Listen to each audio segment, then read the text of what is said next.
नमस्कार। आज हम डिस्कस करेंगे इंपॉर्टेंट जीके के क्वेश्चन। देखिए, इंपॉर्टेंट जीके के क्वेश्चन डिस्कस करेंगे। जितने भी क्वेश्चन डिस्कस किए जाएंगे हर एक क्वेश्चन को डिटेल से डिस्कस करेंगे ताकि आपके आने वाले एग्जाम्स में आपको हेल्प मिल सके। चाहे आप HPRC के अपकमिंग एग्जाम्स के लिए तैयारी कर रहे हैं या फिर Himachal Pradesh public service commission के आने वाले एग्जाम्स के लिए जो है वो तैयारी कर रहे हैं। हर एक question exam point of view से इंपॉर्टेंट है। तो अभी क्वेश्चन नंबर 1 से डिस्कशन को स्टार्ट करते हैं। बोलते हैं which article of Indian constitution states that no citizen of India shall accept any title from any foreign state. तो बोलते हैं कि भारतीय संविधान का वो कौन सा अनुच्छेद है जिसमें कहा गया है कि भारत का कोई भी नागरिक किसी भी विदेशी राज्य से कोई शीर्षक स्वीकार नहीं करेगा।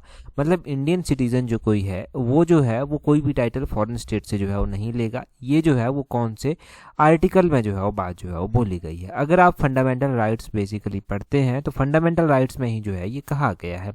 अच्छा, फंडामेंटल राइट्स में भी यहाँ पर 17(1), 17(2), 18(1), 18(2) कर दिया गया है। और यही HPRC का और पब्लिक सर्विस कमीशन का लेटेस्ट पैटर्न रह रहा है। कितने डेप्थ में क्वेश्चन जो है वो पूछे जा रहे हैं। अब बेसिकली जो आर्टिकल आप पढ़ते हैं उसमें आप आर्टिकल नंबर 16 भी पढ़ते हैं, 14, 15, 16, 17, 18, ये सारे फंडामेंटल राइट्स में आप पढ़ते हैं। तो आर्टिकल नंबर 18 में आप पढ़ते हैं abolition of title except military and academics. तो आर्टिकल नंबर 18 में तो आप टाइटल से रिलेटेड चीज पढ़ते हैं, परंतु यहाँ पर आर्टिकल नंबर 18(1) भी दिया गया है, 18(2) भी दिया गया है। यहाँ पर एक बात तो क्लियर है कि ऑप्शन ए और ऑप्शन बी तो नहीं होगा, ऑप्शन सी और ऑप्शन डी में से एक ऑप्शन जो है वो होगा। तो इस क्वेश्चन का सही आंसर पहले मैं बताता हूँ, फिर डिटेल में एक्सप्लेन जो है वो करूंगा। पहले बोलते हैं इसका आंसर है ऑप्शन डी, आर्टिकल 18(2). ये जो आर्टिकल 18(2) है भारतीय संविधान का, इसमें कहा गया है कि भारत का कोई भी नागरिक किसी भी विदेशी राज्य से कोई भी शीर्षक प्रदान जो है वो नहीं करेगा। आर्टिकल नंबर 18 में जो बातें कही गई हैं उसमें देखिए 18(1) सबसे पहले आता है। 18(1) में कहा गया है कि राज्य, सेना या शैक्षणिक विशिष्टता के अलावा कोई उपाधि नहीं करेगा। यानी कि इसमें बोलते हैं जैसे सर, राय बहादुर जैसी उपाधियां समाप्त जो है वो कर दी जाती हैं और अब स्टेट जो है ना वो ऐसे टाइटल नहीं दे सकता। ठीक है, ये आर्टिकल नंबर 18(1) में जो है वो बोला गया है। ये जो 18(2) आता है इसमें क्या बोला गया है? इसमें बोला गया है कि भारत का कोई भी नागरिक, नो सिटीजन ऑफ इंडिया, बोलते हैं विदेशी राज्य से कोई उपाधि स्वीकार नहीं करेगा, shall accept any title from foreign state. ये बात आर्टिकल नंबर 18(2) में जो है वो की गई है। तो 18(1) भी पता चल गया, 18(2) भी जो है वो पता आपको चल गया। तो ये दोनों ही पता होने चाहिए आपको। 18(1) में भी क्या बात की गई है, 18(2) में भी जो है वो क्या बात जो है वो की गई है। तो इतना डिटेल से आपने 18(1) और 18(2) के बारे में जान लिया। अगला क्वेश्चन देखिए, यहाँ से पक्का एग्जाम में क्वेश्चन और बनेगा। अगले क्वेश्चन में बोलते हैं which Indian constitutional amendment act has not amended anything in the directive principle of state policy. तो हमारे जो directive principle of state policies आते हैं उनमें बहुत सारी चीज़ें ऐड की गई, कहीं से ली गई, कुछ ऐसी चीज़ें जो है वो की गई। अब बोलते हैं कि कौन सी कॉन्स्टिट्यूशनल अमेंडमेंट इनमें से ऐसी है, कौन सा भारतीय संवैधानिक संशोधन ऐसा है जिसमें राज्य नीति में जो है वो बोलते हैं कोई भी संशोधन जिसके थ्रू जो है वो नहीं किया गया है। हम ऑप्शन ए से डिटेल में जानना स्टार्ट करेंगे, खुद ही ऑप्शंस क्लियर आपके होते रहेंगे। 86th कॉन्स्टिट्यूशनल अमेंडमेंट की अगर आप बात करते हैं तो 86th कॉन्स्टिट्यूशनल अमेंडमेंट ये जो है वो 2002 की कॉन्स्टिट्यूशनल अमेंडमेंट है। इसमें जो है वो क्या किया गया है, आर्टिकल नंबर 45 एक आता है, उसका सब्जेक्ट मैटर जो है वो चेंज किया गया है और made elementary education a fundamental right. और फंडामेंटल राइट जो था वो एलिमेंट्री एजुकेशन को बनाया गया आर्टिकल नंबर 21(a) के तहत जो है वो बनाया गया। तो 86 तो नहीं है क्योंकि इससे तो चेंजेस किए गए हैं। आर्टिकल यहाँ पर 42nd कॉन्स्टिट्यूशनल अमेंडमेंट जो है वो दिया गया है। ये जो 42nd कॉन्स्टिट्यूशनल अमेंडमेंट आती है, इसने ये 1976 की कॉन्स्टिट्यूशनल अमेंडमेंट आती है और इसने जो है वो 4 नए जो है वो directive principle of state policies जो है वो ऐड की हैं। ठीक है, 4 नए जो है वो इसने DPSP ऐड किए हैं, तो ये भी नहीं आएगा। एक यहाँ पर 48 दिया गया है, एक यहाँ पर 97 जो है वो दिया गया है। अगर हम 97 की बात करेंगे तो 97 जो है वो 2011 का जो है वो आता है। 2011 का ये अमेंडमेंट एक्ट आता है और इसने जो है वो नया डायरेक्टिव प्रिंसिपल ऐड किया जिसको कोऑपरेटिव सोसाइटीज़ वाला जो राइट है वो इसने कोऑपरेटिव सोसाइटीज़ वाला जो directive principle of state policy है वो इसने जो है वो ऐड किया। आर्टिकल नंबर 40 यहाँ पर मैं लिख देता हूँ, आर्टिकल नंबर 43B में जो है ये आता है। ठीक है, तो अब ये भी नहीं होगा, ये भी नहीं होगा, ऑप्शन ए बी डी तो नहीं होंगे, ऑप्शन सी बच जाता है 48th कॉन्स्टिट्यूशनल अमेंडमेंट। इसका directive principle of state policy से जो है वो कोई भी लेना देना जो है वो नहीं है। ये बात क्लियर हुई। हम directive principle of state policies की जो है वो हर बार बात करते हैं, तो directive principle of state policies में जो है वो आप मुझे कमेंट कर कर अभी बताएंगे कि हमारे जो directive principle of state policies आते हैं उसमें फ्री लीगल एड की जो है वो बात की गई है कि मुफ्त में जो है वो कानूनी सहायता जो है वो दी जाएगी गरीबों को, तो वो कौन से आर्टिकल में जो है वो आता है। ठीक है, वो आप कमेंट कर कर जो है वो जल्दी से बता दीजिए।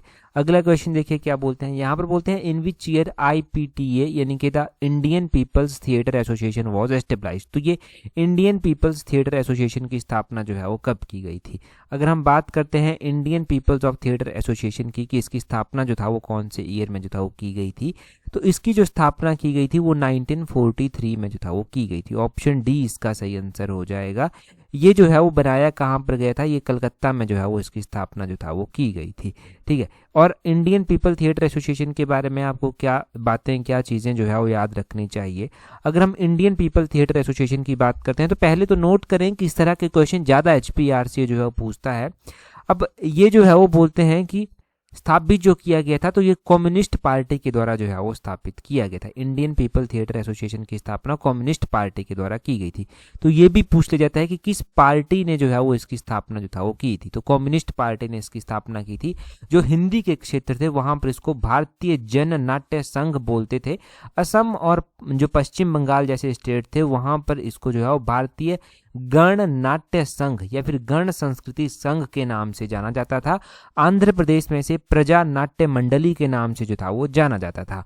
और इंडियन पीपल थिएटर एसोसिएशन जो बनाई गई थी इसका जो उद्देश्य था वो क्या था, इसका उद्देश्य ये था कि जो सामाजिक परिवर्तन है, राष्ट्रीय एकता का मुद्दा है, आम जनता में या फिर किसान हो गए, मजदूर हो गए, उनके मुद्दों को उजागर करना है, उन चीज़ों को जो है वो उजागर किया जाए। और ये उजागर किया जाएगा कला और नाटक के माध्यम से। तो कला और नाटक के माध्यम से जो है वो सामाजिक परिवर्तन लाने की बात की गई, किसानों और मजदूरों के मुद्दों को उठाने की बात की गई, राष्ट्रीय एकता की बात जो है वो इसमें जो है वो की गई।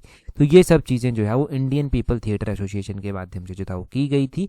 और इंडियन पीपल थिएटर एसोसिएशन के बारे में हमने बहुत डिटेल से जान लिया। अगला क्वेश्चन देखिए क्या बोलते हैं यहाँ पर बोलते हैं chaityas and viharas were constructed for monks of which religion. तो बोलते हैं कि ये चैत्य और विहार बनाए गए थे। चैत्य और विहार बोलते हैं ये जो बनाए गए थे ये किस धर्म के भिक्षुओं के लिए जो था वो बनाए गए थे। तो चैत्य और विहारों की अगर हम बात करते हैं कि किस धर्म के भिक्षुओं के लिए बेसिकली इनकी स्थापना जो था वो की गई थी, तो बुद्धिज्म धर्म के जो भिक्षु आते थे उनके लिए इसकी स्थापना जो था वो की गई थी। इसका सही आंसर ऑप्शन सी जो है वो बुद्धिज्म जो है वो हो जाएगा।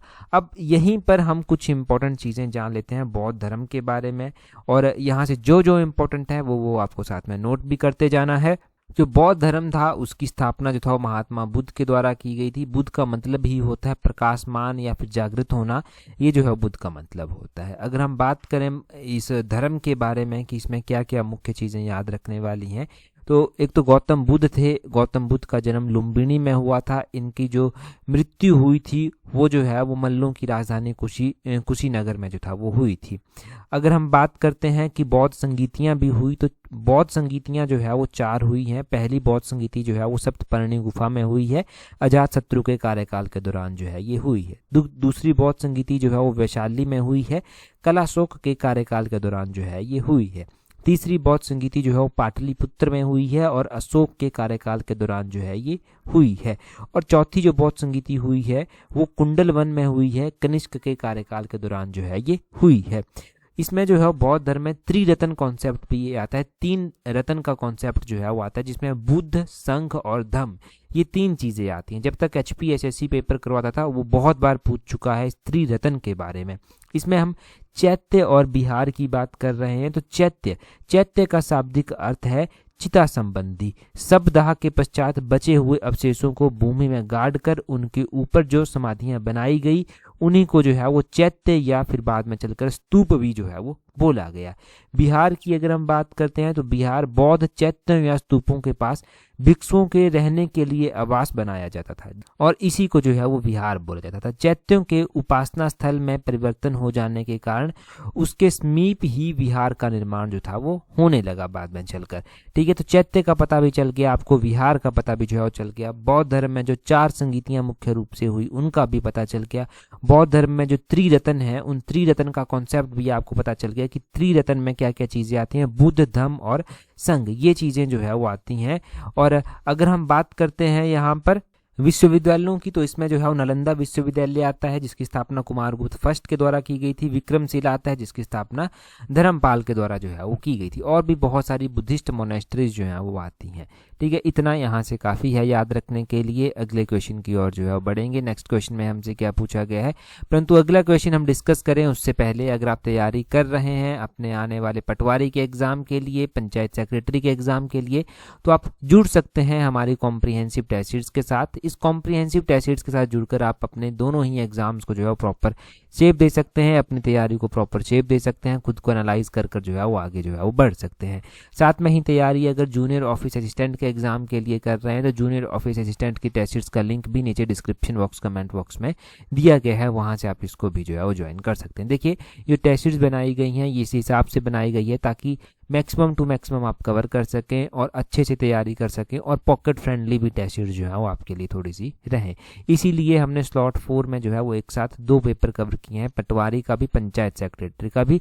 तो आप टेस्ट सीरीज के साथ जुड़ने के लिए नीचे दिए गए जो डिस्क्रिप्शन बॉक्स कमेंट बॉक्स में लिंक है वहां से ज्वाइन जो है वो कर सकते हैं। अगला क्वेश्चन देखिए क्या बोलते हैं what is the great plain of northern India popularly known as. तो नॉर्दर्न इंडिया का जो ग्रेट प्लेन है उसको जो है वो बोलते हैं कि उत्तरी भारत का जो महान मैदान है लोकप्रिय, उसको जो है वो किस नाम से जाना जाता है। तो उसको जो है वो इंडो गंगा ब्रह्मपुत्र प्लेन के नाम से भी जो है वो जाना जाता है। क्या इंडो गंगा ब्रह्मपुत्र प्लेन के नाम से भी जाना जाता है। अगर यहाँ पर गंगा ब्रह्मपुत्र नदियों की बात हो रही है, हमारे पास मुख्य रूप से एक इंडस नदी जो है वो आती है। इंडस नदी की जब भी हम बात करते हैं तो ये पता होना चाहिए कि ये कहाँ से निकलती है। तो ये एक ग्लेशियर से निकलती है जिसका नाम बुकारचू ग्लेशियर जो है वो आता है। ये तिब्बतन प्लेट्यू में, तिब्बतन रीजन में जो है वो आता है। कैलाश जो माउंटेन है उसमें जो है ये आता है। और इसी को जो है वो तिब्बत में ये जो इंडस नदी आती है जिसको हम सिंधु नदी भी यहाँ पर बोलते हैं, इसी को तिब्बत में जो है वो सिंगी खम्बन नदी के नाम से भी जो है वो जाना जाता है। तो ये आप इंडस नदी के बारे में इतना सा याद रखेंगे। इंडस नदी के बाद हमारे पास जो मुख्य नदी आती है वो गंगा नदी जो है वो आती है। अगर हम गंगा नदी की बात करेंगे तो ये भी एक इम्पॉर्टेंट नदी जो है वो आती है। अब ये नदी जो है वो गंगोत्री ग्लेशियर जो कि गौमुख उत्तराखंड डिस्ट्रिक्ट में जो है वो आता है, उत्तराखंड स्टेट में जो है वो आता है, वहाँ से निकलती है। इसको जो है वो भागीरथी नाम से भी जो है वो जाना जाता है। फिर बाद में चलकर जो है ये क्या करती है, देवप्रयाग में जो है वो भागीरथी नदी जो है वो अलकनंदा के साथ जो है वो मिल जाती है। और अलकनंदा के साथ जब ये मिल जाती है तब इसको गंगा के नाम से जो है वो जाना जाता है। और बाद में चलकर जो है वो बोलते हैं कि ये जो अलकनंदा नदी है ये कहाँ से निकलती है, ये सतोपंथ ग्लेशियर बद्रीनाथ से जो है वो निकलती है। अलकनंदा में जो है वो धौली गंगा, विष्णु गंगा ये भी जो है वो आती हैं। ये धौली गंगा और विष्णु गंगा जो है वो जोशी मठ या फिर विष्णु प्रयाग में जो है वो आपस में मिल जाती हैं। और एक नमामि गंगे प्रोग्राम भी चलाया गया गवर्नमेंट ऑफ इंडिया के द्वारा, जो कि वर्ष 2014 में जो था वो चलाया गया था। ये नदी भी क्लियर हो गई आपकी। एक और नदी आती है वैसे ही यहाँ पर, ब्रह्मपुत्र नदी जो है वो तीसरी दी गई है। ब्रह्मपुत्र नदी की बात करते हैं तो ये भी लार्जेस्ट रिवर बेसिन जो है वो आता है। ये जो है वो कैलाश रेंज से में ही जो है वो मानसरोवर लेक के समीप एक ग्लेशियर आता है जिसका नाम चेम्या, यहाँ पर मैं लिख ही देता हूँ इसका नाम जो है वो CHEMAYUNGDUNG ग्लेशियर आता है। चिम्यांगडुंग ग्लेशियर जो है वो इसका नाम है, जहाँ से ये निकलती है मानसरोवर लेक कैलाश के समीप। ये आपने जो है वो ध्यान रखना है। अब आगे चलकर जब ये बहती है तो बोलते हैं कि तिब्बत में इसको शांगपो नाम से जो है वो जाना जाता है। और उसके बाद इसकी अलग अलग सहायक नदियां जो हैं वो बनती हैं। सहायक नदियां बनती हैं तो ये इंडिया में भी एंटर करती है। और इंडिया में एंटर करने के बाद जो है वो ये ब्रह्मपुत्र नदी जो है वो पद्मा के साथ लास्ट में जाकर मिलती है। और पद्मा फिर जो है वो बे ऑफ बंगाल में जाकर जो है वो फॉल करती है। तो तो ये सब आपको इंडो गंगा ब्रह्मपुत्र प्लेन के बारे में, हमने तो बेसिकली नदियों के बारे में पढ़ लिया, तो ये सब आपको पता होना चाहिए। अगले क्वेश्चन में बोलते हैं which of the following agriculture practices is called Punam in Kerala and Pondu in Odisha.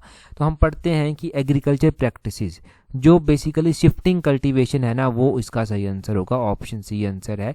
Kerala में शिफ्टिंग कल्टीवेशन को पूनम बोलते हैं, ओडिशा में पोडू बोलते हैं और यही हम और भी थोड़ा डिटेल से जानेंगे ताकि एग्जाम पॉइंट ऑफ व्यू से रिवीजन हो सके। अभी तक जो एचपीआरसी ने एग्जाम करवाए हैं उसमें 1-2 शिफ्टों में ऐसा क्वेश्चन पूछा जा चुका है जो शिफ्टिंग कल्टीवेशन से जो है वो संबंधित हो। ये क्वेश्चन हमने इसलिए इस तरह का डिस्कस किया है क्योंकि एचपीआरसी का पैटर्न है, वो ऐसे क्वेश्चंस पूछ रहा है जो हमारे ट्रेडिशनल क्वेश्चंस हैं उसमें से वो क्वेश्चन बनाकर जो है वो आपकी डेप्थ की नॉलेज डिटेल में आप चेक करता है कि आपने कितना डिटेल में पढ़ रखा है। यहाँ पर थोड़ा डिटेल से देखेंगे तो कॉन्सेप्ट ज़्यादा क्लियर हो जाएंगे। इंडिया में बोलते हैं जो अलग अलग तरह टाइप की कल्टीवेशन आती है, primitive form of cultivation is called Bewar और दहिया इन मध्य प्रदेश। तो बेवार और दहिया इसको मध्य प्रदेश में बोलते हैं। पोडू पेंडा इसको आंध्र प्रदेश में बोलते हैं, एक ये ध्यान रखना है। आप पामा धाबी कोमन और ब्रिंगा इसको उड़ीसा में जो है वो बोला जाता है। तो ये ध्यान रखें, वहाँ पर तो क्वेश्चन में क्या दिया गया था, क्वेश्चन में दिया गया था कि जो पोडू है वो उड़ीसा में बोलते हैं, परंतु ध्यान रखें कि पोडू आंध्र प्रदेश में बोलते हैं। हाँ, ये हो सकता है कि उड़ीसा के कुछ एक जो टचिंग वहाँ के डिस्ट्रिक्ट्स आते होंगे, टचिंग जो रीजन आते होंगे वहाँ पर इसको पोडू बोलते होंगे, परंतु मुख्य रूप से इसको पोडू और पेंडा आंध्र प्रदेश में जो है वो बोलते हैं। पामा धाब भी बोलते हैं इसको उड़ीसा में एग्जैक्टली, कोमन भी इसको यहाँ पर बोलते हैं, ब्रिंगा भी यहाँ पर बोलते हैं, कुमारी इसको वेस्टर्न घाट में जो है वो बोला जाता है, वाल्लर और वाल्टर इसको साउथ ईस्टर्न राजस्थान में जो है वो बोलते हैं, खील इसको बोला जाता है हमारी हिमालयन बेल्ट में, कुरुवा इसको झारखंड में बोला जाता है और झूमिंग इसको जो है वो नॉर्थ ईस्टर्न रीजन में जो है वो बोला जाता है। तो ये एग्जैक्टली आपने ध्यान रखना है। हम ज़्यादा से ज़्यादा फोकस करते हैं कि जो एनसीईआरटी बेस्ड डाटा है, एनसीईआरटी बेस्ड जो आपके पास जो है वो कंटेंट बनता है उसी को हम रिवाइज करें और वही हम यहाँ पर जो है वो रिवाइज कर रहे हैं। एनसीईआरटी अगर पढ़ी होगी, अगर नहीं भी पढ़ी होगी, तब भी यहाँ से आपका रिवीजन जो है वो अच्छा खासा हो जाता है। और अगर अपने नोट्स को रेगुलरली अपडेट करते रहते हैं तो आपको बड़ा ही पॉजिटिव रिजल्ट, बड़ा ही एक्टिव रिजल्ट जो है वो देखने को मिलता है। नेक्स्ट क्वेश्चन की ओर बढ़ेंगे। नेक्स्ट क्वेश्चन में हमसे क्या पूछा गया है, यहाँ पर बेसिकली बोलते हैं which of the following pair of multipurpose river valley project and their main river is correctly match. यहाँ पर कुछ मल्टीपर्पस प्रोजेक्ट दिए गए हैं, कुछ एक रिवर जो है वो दी गई हैं, बोलते हैं कि इनमें से कौन सा जो है वो करेक्टली जो है वो मैच यहाँ पर किया गया है।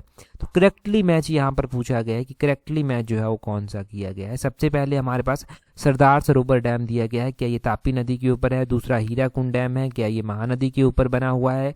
तीसरा हमारे पास नागा अर्जुन सागर डैम है, क्या ये रिवर नर्मदा के ऊपर है। और आगे हमारा कालेश्वरम प्रोजेक्ट है, क्या ये रिवर कावेरी के ऊपर बना हुआ है।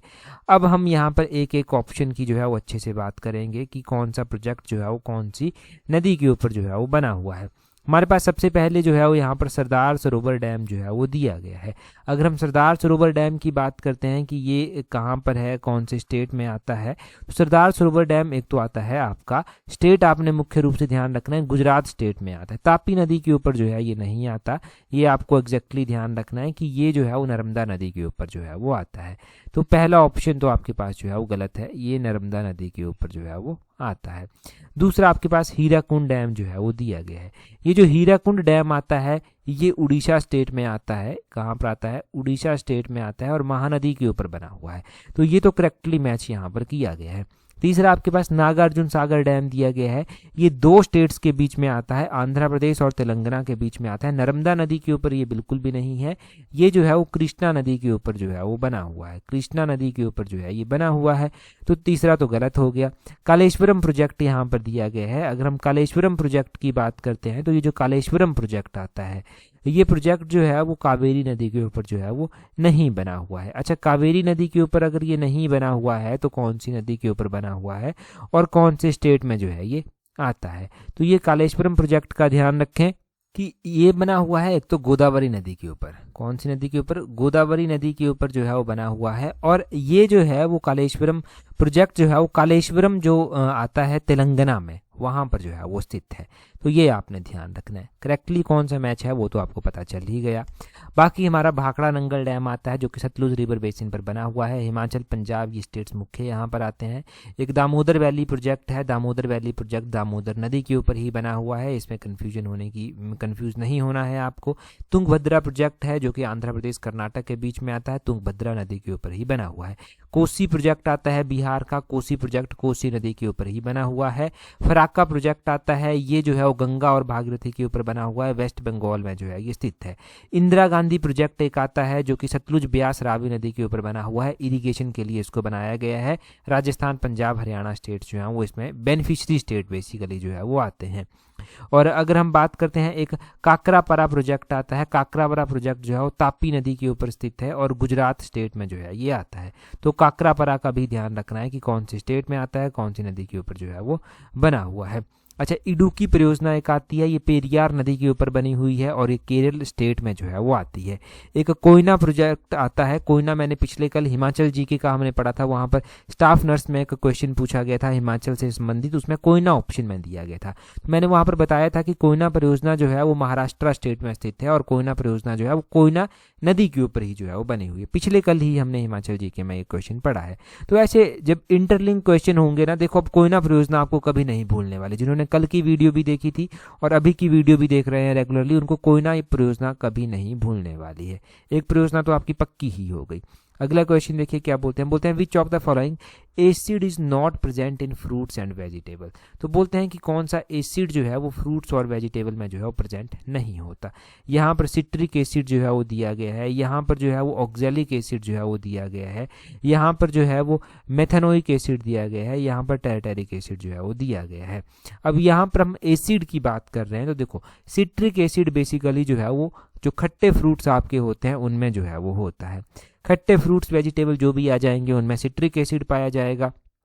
ऑक्जेलिक एसिड की अगर हम बात करते हैं तो ऑक्जेलिक एसिड जो है वो कहाँ पर प्रेजेंट होता है, तो ऑक्जेलिक एसिड भी बेसिकली जो है आपको जैसे कि बहुत सारे फ्रूट्स हैं जिनमें देखने को मिल जाएगा। स्पिनच हो गया, पालक जैसे आपका हो गया, लीफी वेजिटेबल्स हो गए, उनमें भी बहुत सारे में ये जो है वो होता है। अब यहाँ पर ऑक्जेलिक एसिड भी इसका मतलब जो है वो होता है। और एक एसिड अगर हम बात करते हैं मिथेनोइक एसिड यहाँ पर जो है वो दिया गया है। मिथेनोइक एसिड यहाँ पर दिया गया है, ये फ्रूट्स वेजिटेबल में नहीं होता। जब चींटी आपको काटती है तब वो चींटी जो है वो मेथेनोइक एसिड छोड़कर जाती है। तो ये ऑप्शन सी इसका सही आंसर हो जाएगा। मेथेनोइक एसिड जो है ये नहीं होता। आंट स्टिंग जब करती है, चींटी जब काटती है तो एक फॉर्मिक एसिड या फिर मिथेनोइक एसिड वो छोड़कर जाती है। मिथेनोइक एसिड का फॉर्मूला आप ध्यान रखना, क्योंकि HPSSC या फिर HPRCA जो है वो अभी फॉर्मूला बेस्ड क्वेश्चन भी पूछ लेते हैं। HCOOH इसको लिखते हैं, ये आपको पता चल गया। अब यहाँ पर टैरेटेरिक एसिड दिया गया है। टैरेटेरिक एसिड की अगर हम बात करते हैं कि ये एसिड जो है वो कहाँ पर प्रेजेंट जो है वो होता है, मतलब कहाँ पर आपको ये चीज टैरेटेरिक एसिड देखने को मिलेगा, तो आपका जैसे कि टैरेटेरिक एसिड आपका जो आता है ये आपको इमली हो गया, अंगूर हो गया, इनमें देखने को जो है वो आपको मिल जाता है। अगला क्वेश्चन हम देखेंगे हमारे पास क्या पूछा गया है। अगला क्वेश्चन है 5 जो ईयर प्लान थे हमारे पास उनसे रिलेटेड जो है ये क्वेश्चन है। यहाँ पर बोलते हैं in which of the following 5 year plan was the minimum needs programme introduce. तो मिनिमम नीड्स प्रोग्राम एक इंट्रोड्यूस किया गया। अब बोलते हैं कि ये जो है वो बेसिकली यहाँ पर यही पूछा गया है कि कौन से 5 ईयर प्लान में जो है ये इंट्रोड्यूस जो था वो किया गया था। अगर हम 5 ईयर प्लान की बात करते हैं कि हमारे पास अलग अलग 5 ईयर प्लान आते हैं, जैसे कि हमारे पास पहला 5 ईयर प्लान आता है जो कि 1951 से लेकर 1950, यहाँ पर मैं लिख देता हूँ 1951 से 56 तक चला। इसमें एग्रीकल्चर, इरिगेशन, इलेक्ट्रिसिटी के ऊपर मेन फोकस जो था वो रहा था। ये हो गया हमारा पहला 5 ईयर प्लान। जो दूसरा 5 ईयर प्लान हमारा था ये 1956 से स्टार्ट होता है, 1961 तक चलता है। इसमें हैवी इंडस्ट्री के ऊपर ज़्यादा फोकस जो है वो किया गया। और ये जो सेकेंड 5 ईयर प्लान था इसको PC मेहलोनोबिस प्लान भी जो है वो बोलते हैं। थर्ड 5 ईयर प्लान जो आता है वो हमारा 1961 में स्टार्ट हो जाता है, 1966 तक ये जो है वो चलता है। इसमें फूड ग्रेन हैवी इंडस्ट्रीज के ऊपर जो था वो ज़्यादा फोकस जो था वो किया गया था। थर्ड 5 ईयर प्लान के बाद प्लान हॉलीडे आता है जो कि 1966 से 69 तक रहा। फिर आता है फोर्थ 5 ईयर प्लान जो कि 1969 में स्टार्ट हो गया था, 1969 में स्टार्ट हो गया था, 74 तक चला था। इसमें भी एग्रीकल्चर के ऊपर ही जो है वो फोकस किया गया था। फिर आता है आपका 5 ईयर प्लान, जो फिफ्थ 5 ईयर प्लान है वो, ये फिफ्थ 5 ईयर प्लान 1974 में स्टार्ट हो गया, 78 तक चला था। इसमें बेसिकली बेसिकली बात की गई पॉवर्टी को रिमूव करने की, जो गरीबी है उसको हटाने की बात की गई, और उसी दौरान ये मिनिमम नीड प्रोग्राम भी जो है वो इंट्रोड्यूस जो था वो किया गया था। तो ऑप्शन डी इस हिसाब से सही आंसर हो जाएगा। अगला क्वेश्चन देखिए क्या बोलते हैं हमारे पास। अगले क्वेश्चन में बोलते हैं what was the primary reason for development of the Kandla port and Kutch after independence. तो बोलते हैं कि ये जो कंदला पोर्ट बनाया गया था, कच्छ बनाया गया था, बोलते हैं इनको डेवलप करने का प्राइमरी जो एम था वो क्या था। तो इनको डेवलप करने का जो प्राइमरी एम था वो आपने ध्यान रखना है कि इनको जो प्राइमरली डेवलप किया गया था वो किया गया था to ease the volume of trade on the Mumbai port which was facing congestions. तो ऑप्शन बी इसका सही आंसर हो जाएगा। जो मुंबई पोर्ट था उसके ऊपर जो बर्डन था उसको कम करने के लिए और भीड़ भाड़ जो वहाँ पर होती थी उसको भी समाप्त करने के लिए ये जो है वो इंट्रोड्यूस किया गया था। ठीक है, ये आपको पता चल गया। अब बोलते हैं यहाँ पर कि इन पोर्ट्स के बारे में भी आपको थोड़ी थोड़ी जानकारी जो है वो बेसिकली होनी चाहिए। क्या क्या जानकारी है जो एग्जाम पॉइंट ऑफ व्यू से इंपॉर्टेंट है, जो आपको याद जो है वो यहाँ से रखनी है। कंदला पोर्ट, एक तो ये मेजर पोर्ट जो है वो आता है। कंदला जो है वो गुजरात में जो है वो पोर्ट आता है। कंदला पोर्ट जो है ना, कंदला पोर्ट का नाम अब पंडित दीनदयाल उपाध्याय पोर्ट जो है वो रख दिया गया है, और 2017 में इसका नाम जो था वो चेंज कर दिया गया था। ये आप एक बात जो है वो ध्यान रखना इस कंदला पोर्ट की कि इसका नाम बदल दिया गया है और इसका नाम क्या रखा गया है। जो मेजर पोर्ट हमारे पास आते हैं वो कौन कौन से पोर्ट जो है वो आते हैं।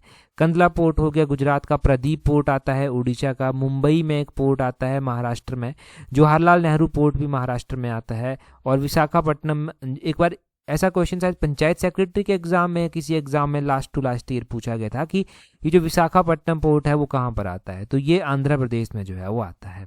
ठीक है, ऐसे ऐसे क्वेश्चन पूछ लिए जाते हैं, तो इसको भी ध्यान रखना, इतना काफ़ी है याद रखने के लिए। अगला क्वेश्चन देखिए, अगले क्वेश्चन में जो है वो क्या बोलते हैं। अगले क्वेश्चन में बोलते हैं the Chauri Chaura incidents led to the withdrawal of which of the following mass movement. तो बोलते हैं कि चौरी चौरा की घटना ने निम्नलिखित में से किस जन आंदोलन को वापस लेने का ये जो है वो कारण बनी थी। चौरी चौरा का इंसिडेंस कब हुआ था, फिर जब ये इंसिडेंस हुआ तो उसके बाद कौन सी मूवमेंट वापस ली गई, ये सारा मैंने पिछली बार डिटेल में एक्सप्लेन किया है पहले ही क्वेश्चन में। अभी आप कमेंट कर अपना आंसर जो है वो बताएंगे। अभी टीजीटी मेडिकल की कट ऑफ आ चुकी है, उसकी वेटिंग लिस्ट आ चुकी है, सभी बच्चों के नंबर आ चुके हैं, और बजट की वीडियो, बजट की पीडीएफ, ये सारी चीज़ें मैंने आपके साथ टेलीग्राम पर शेयर की हैं। टेलीग्राम पर ज्वाइन करने के लिए अपने टेलीग्राम से @allexam31 सर्च करना। यहाँ पर आपको आने वाली अपडेट्स भी मिल जाएंगी, चाहे वो इकोनॉमिक सर्वे की पीडीएफ हो गई, बजट की तो हमने शेयर कर ही दी है, और बाकी भी एग्जाम से रिलेटेड पीडीएफ है वो सारी आपको यहाँ पर मिल जाएंगी। तो टेलीग्राम पर जरूर ज्वाइन कर लेना। आज की इस वीडियो में इतना ही है। That's all for today. Thank you very much for watching and listening it very patiently.